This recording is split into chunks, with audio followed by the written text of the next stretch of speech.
if we look to the answer as to why for so many years we achieved so much, prospered as no other people on earth, it was because here in this land we unleashed the energy and individual genius of man to a greater extent than has ever been done before. Freedom and the dignity of the individual have been more available and assured here than in any other place on earth.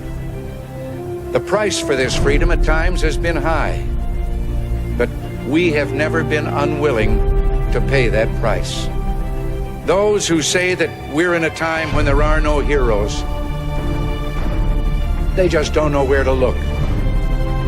The sloping hills of Arlington National Cemetery, with its row upon row of simple white markers bearing crosses or stars of David, they add up to only a tiny fraction of the price that has been paid for our freedom.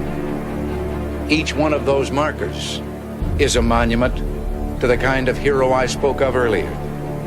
Their lives ended in places called Belleau Wood, the Argonne, Omaha Beach, Salerno, and halfway around the world on Guadalcanal, Tarawa, Pork Chop Hill, the Chosin Reservoir, and in 100 rice paddies and jungles of a place called Vietnam.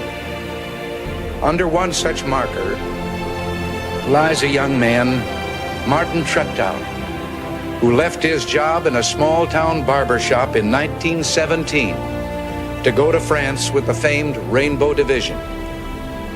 There on the Western Front, he was killed trying to carry a message between battalions under heavy artillery fire. We're told that on his body was found a diary. On the flyleaf, under the heading, "My Pledge," he had written these words: "America must win this war.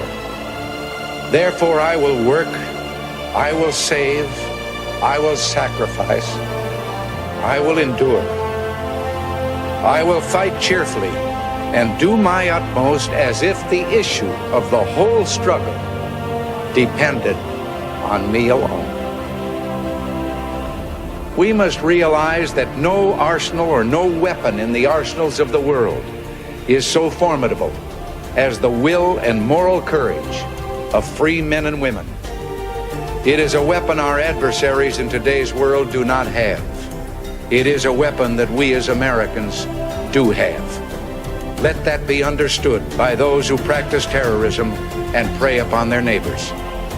As for the enemies of freedom, those who are potential adversaries, they will be reminded that peace is the highest aspiration of the American people. We will negotiate for it, sacrifice for it. We will not surrender for it now or ever. We are Americans.